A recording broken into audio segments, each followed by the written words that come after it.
Hey folks, I'm Brendan and you're watching the Overqualified Henchman. People often say to me, Brendan, they'll say, I'm thinking about getting into comics or maybe back into comics and you're a giant nerd, so what's your advice? There are plenty of lists out there of comics for newcomers or comics that are great entryways for people who are a fan of a particular movie or TV show. There's good advice for keeping costs down. Most libraries carry trade paperbacks and you can use digital sources like Comixology to pick up back issues on the cheap. And all of that's fantastic, but I feel like one of the stumbling blocks for a lot of people is trying to wrap their heads around the comics industry as a whole. There's so much on offer and so much history, and it can feel intimidating going into a comic shop and asking for advice when you're not really sure what question you should be asking. But let me ask you this. You catch the game last night? It was a good one, right? And guess what?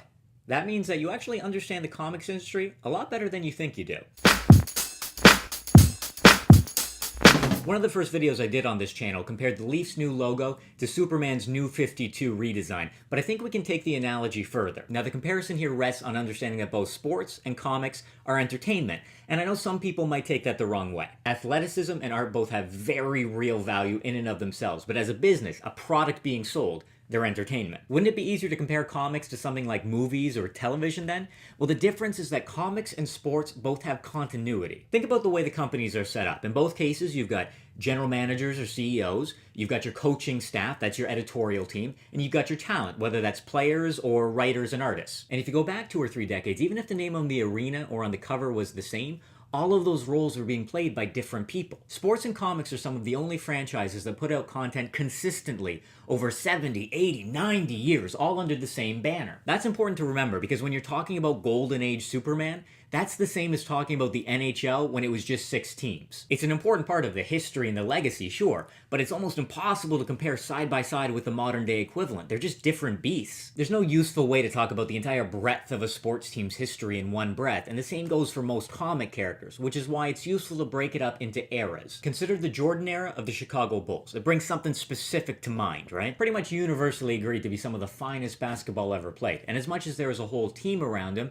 also pretty much defined by one player. Well, comics fans do exactly the same thing, whether you're talking about the way Claremont reinvigorated the X-Men or Morrison's run on Justice League. There are runs that have stood the test of time, which raises the question, why do people bother picking up new issues every week when they could just go back and read that stuff? Well, let me ask you this. When was the last time you sat down and watched the Bulls' 92-93 season start to finish? Unless you're a really serious fan, probably back in 92 and 93. Objectively, if you've got an hour to watch sports, then the best use would be watching just the best, most entertaining games of all time. But in reality, you'd probably rather watch the game happening right now. And there's 2 reasons for that. The first is surprise. Trades, injuries, upsets, none of that stuff is as exciting if you already know it's going to happen. And second, tonight's game matters. It's going to help determine whether your team makes it to the playoffs or not. The comics equivalent of playoffs?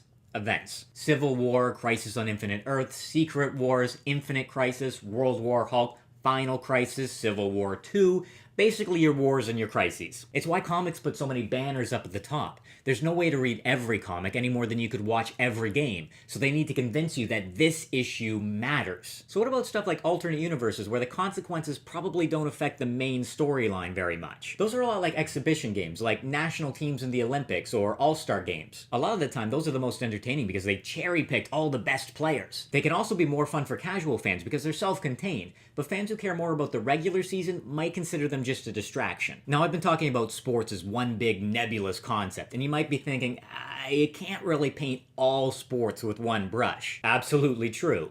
Same thing goes for comics. Imagine you're living in a city where the sport is football. If somebody says, hey, did you catch the game? You know they mean the football game. Okay, that's superhero comics, specifically Marvel and DC. When most people say comics, that's what they're thinking about. But maybe they say, no, I meant college ball. Well, that's superhero stuff put out by smaller publishers like Boom or Valiant. Or maybe they say, no, football is in soccer. Well, that could be franchise tie-ins like IDW doing Transformers or Dark Horse doing Buffy the Vampire Slayer. Maybe they meant baseball, science fiction and fantasy comics. Maybe they meant hockey, slice of life stuff like Archie. Or maybe they meant lacrosse, a western starring a gunslinging gorilla. If you're questioning that comparison, you haven't talked to enough lacrosse players. And somewhere way in the back, there's a guy going, I was actually talking about curling.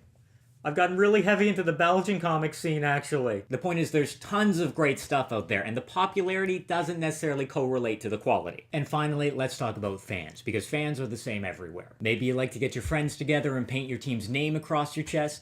Maybe you like to get your friends together and cosplay as the gender flip Justice League. Maybe you love memorizing and analyzing every little stat. Maybe you love every little bit of continuity minutia. Maybe you care less about any one team than you do about your favorite player. Maybe you'll pick up anything that your favorite writer has worked on. Maybe you only really care about sports when the Olympics are on, and maybe you just want to read enough comics to understand what's going on in the latest movie. And if you're a woman, you probably have to deal with guys who think you're only faking being interested to impress them, but those guys are dick maggots, so you can safely ignore them. What I'm getting at is that as confusing and complicated as the comics industry can seem, it's really no different than any other industry, and the community's like any other community. You can stay as casual or get as serious as you like, but there's definitely something out there that you'll enjoy. Thanks for watching. Let me know in the comments which comics you'd suggest for someone just getting into the hobby, or maybe which season you'd recommend for somebody just getting into your favorite sport. While you're at it, don't forget to like, subscribe, and share, and check me out on Facebook, Instagram, or Twitter. Until next time, keep on henching. You know, TFC has never lost a game that I've been to.